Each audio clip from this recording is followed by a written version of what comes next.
నమస్తే. నేను Prashanth. Middle class వాళ్ళకి విల్లాలు కొనాలి అని చెప్పేసి చాలా డ్రీమ్ అయితే ఉంటుంది. కానీ హైదరాబాద్‌లో కొనేంత అవైలబుల్ ఉన్నాయా అసలు మిడిల్ క్లాస్ వాళ్ళకి? అండ్ రేట్స్ ఏ విధంగా ఉన్నాయి?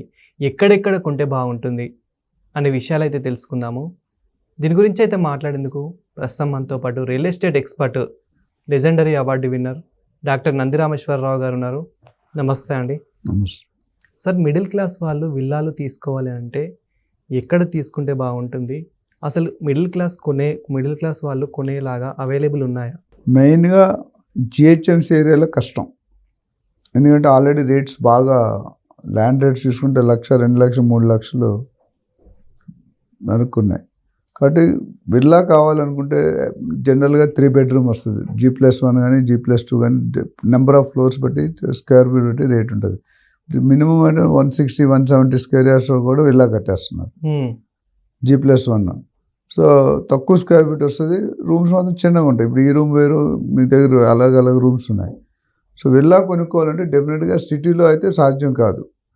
కనీసం 50-60 లక్షలు పెడితే సిటీకి బార్డర్స్లో ఓఆర్ఆర్కి దగ్గరలో కానీ ఓఆర్ఆర్ తర్వాత కానీ మీకు దొరుకుతాయి. ఇక్కడ దొరకాలంటే ఆ 50, 30, 40 ల్యాక్స్ అయితే రావు.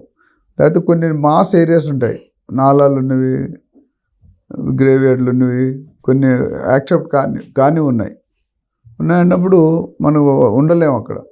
సో 50 క్లాస్ ఇప్పుడు విల్లా మీరు సిటీలో చూసుకుంటే మోకిలా శంకర్ విల్లా అంత దూరం ఉన్నది. మోకిలాలో కూడా 4-5 crores ఉంది విల్లా. 50 లక్షలు 60 లక్షలు కావాలంటే డెఫినెట్గా అలాంటి ఏరియాలో దొరకదు. సో మెయిన్ సిటీ నుండి బార్డర్కి వెళ్ళిపోవాలి మనం, అవుట్స్కట్స్. సార్, ఇప్పుడు అవుట్స్కట్స్లో కూడా ఇంత తక్కువలో అవైలబుల్ ఉన్నాయంటారా సార్? అట్లీస్ట్ 60-70 లక్షలు పెడదామన్నా అసలు అవైలబుల్ ఉన్నాయి? కొన్ని ఏరియాస్లో ఉన్నాయి. అదే చెప్పారు, స్క్వేర్ ఫీట్ తక్కువ ఉంటుంది, నెంబర్ ఆఫ్ రూమ్స్ తక్కువ ఉంటాయి, అంటే రూమ్ సైజెస్, ఎమ్యూనిటీస్ పెద్దగా ఏమి ఇయ్యరు. స్టాండర్డ్ అంటే ఇండిపెండెంట్ బిల్డింగ్ లాగా చిన్న కాంట్రాక్టర్స్ ఎవరైతే ఉన్నారో వాళ్ళ పని అదే 150, 160, 170 గజాల్లో కట్టేస్తున్నారు. డబ్బులు లేని వాళ్ళు, తక్కువ ప్రొఫైల్ ఉన్న వాళ్ళు అదే కొనుక్కుంటారు. ఎందుకంటే 2 కోట్లు 3 ఇప్పుడు 50 లక్షలు, 60 లక్షలు, 75 లక్షలు అంతకంటే ఎక్కువ పెట్టక్కర్లేదు. ఆ డిస్టెన్స్ అంత వెళ్ళాలి మనం. ఎందుకంటే దగ్గర కొనుక్కోవడానికి పాసిబిలిటీ లేదు. ఇల్లు కొనుక్కొని మన సిటీలో రెంట్కి తీసుకునే ఫ్లాటు అది రెంట్కి ఇచ్చేయాలి. మనం ఉండాలంటే రోజు ట్రావెల్ టైం కానీ, ఆ స్ట్రెస్ కానీ, డ్రైవింగ్ చేసుకొని ఆ ట్రాఫిక్లో ఎండ వాన అనుకుంటూ రావాలి.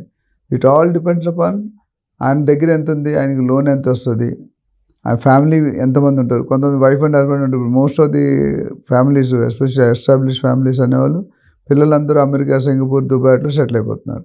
తల్లిదండ్రి ముసలాన్ని కూడా వదిలేస్తున్నారు. వాళ్ళిద్దరు కనుకుంటే 4 బెడ్రూమ్ తీసుకొని ఏం చేస్తారు? చిన్నది కాదు. అందుకని ఇంత మనం అంతకుముందు ఎపిసోడ్లో ఉండే హోమ్ ఫర్ ఏజ్డ్ అలాంటివి డెవలప్ అవుతుంది. దానికి అన్ని ఫెసిలిటీస్ పెట్టుకోవాలంటే కాదు. ఇప్పుడు ఇండిపెండెంట్ హౌస్ ఉంటే అక్కడ ఏమి ఉండవు. జిమ్ ఉండదు, హాస్పిటల్ ఉండదు, డాక్టర్ ఉండదు, ఏమి ఉండవు కదా, ఓన్లీ రూములు ఉంటాయి. సో ఇప్పుడు కూడా మనము అవుట్స్కట్స్లో తీసుకున్నట్లయితే కనుక అన్ని అవైలబుల్లో ఉండవు కాబట్టి సో మరి అక్కడ ఏమైనా ప్రాబ్లమ్స్ వచ్చే అవకాశం ఉందా? అండ్ గ్రోత్ అసలు ఉంటుందా తర్వాత? ఇప్పుడు గ్రోత్ అనేది రియల్ ఎస్టేట్ ఎప్పుడు పెరుగుతుంది. నిద్రపోయినప్పుడు కూడా ఆస్తి పెరుగుతుంది, రెట్టిపోతుంటుంది. దానికి ఎటువంటిది ఒకలేదు. నువ్వు 40 కిలోమీటర్స్ తర్వాత కొన్నా, 50 కిలోమీటర్స్ తర్వాత కొన్నా, 10 కిలోమీటర్స్ లోపు కొన్నా అప్రిషియేషన్ అనేది ఎప్పుడు జరుగుతుంది. ఎంత ఫాస్ట్గా జరుగుతుంది అనేది మీ ఏరియా ఫెసిలిటీస్ ఉంటాయి. దూరంగా ఉన్నప్పుడు దూరంగా ఉంటాయి, దగ్గర ఉండవు కదా.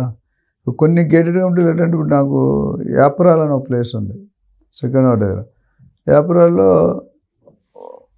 స్క్వేర్ ఫీట్ 5-6 వేలకు దొరుకుతుంది. గేటెడ్ అన్ని ఫెసిలిటీస్ ఉంటాయి. అంటే హాస్పిటల్స్ అని ఉండవు కానీ parks, swimming pool, club house, రకరకాలు ఉన్నాయి.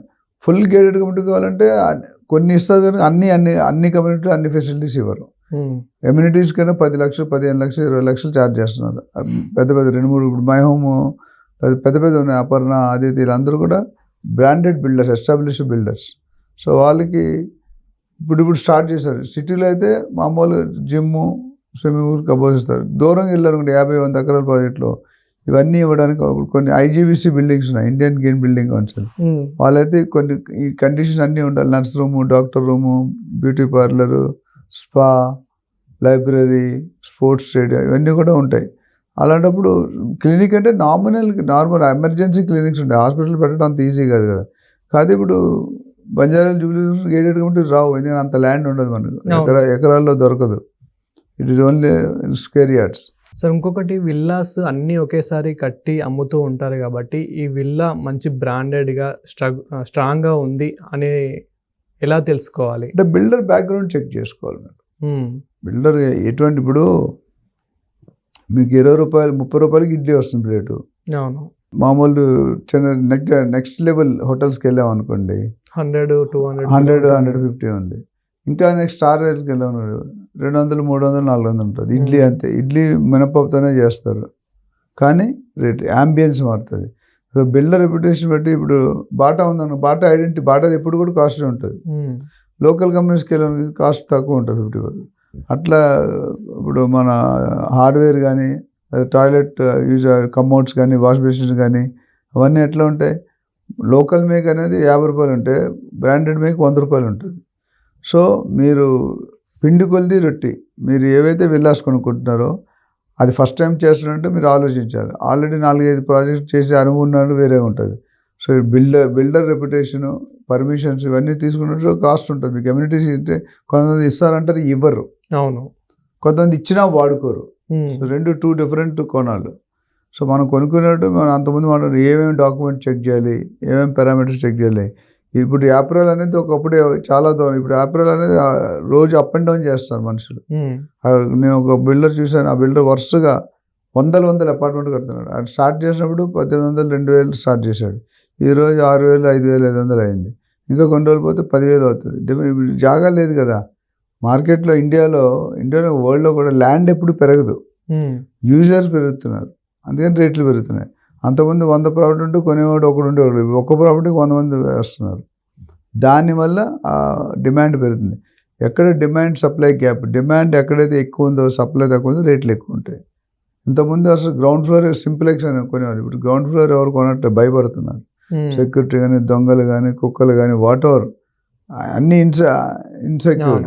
గేటెడ్ కమిటీలు ఏమవుతుందంటే ఎవరిని రానియరు. ఇప్పుడు మీరు ఎంత పెద్దడైనా అక్కడ గేట్ దగ్గర నువ్వు విల్లా నెంబర్ చెప్పాలి, లేకపోతే అక్కడ ఉన్నట్టు ఫోన్ చేయాలి.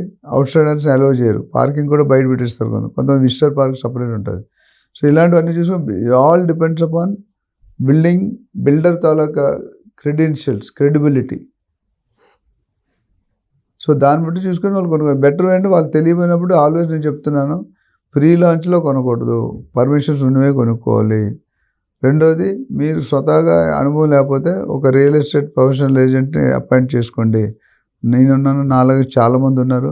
మీరు ఎవరి దగ్గర నాలెడ్జ్ ఉన్నవాడి దగ్గరికి, ఏజెంట్ దగ్గర మంచి ఏజెంట్ సెలెక్ట్ చేసుకోవాలి. మంచి బిల్డరు, మంచి ఏజెంట్, మంచి లొకేషన్, ఇవన్నీ కూడా గుడ్ కండిషన్ ఉంటేనే అప్రిషియేట్ అవుతుంది.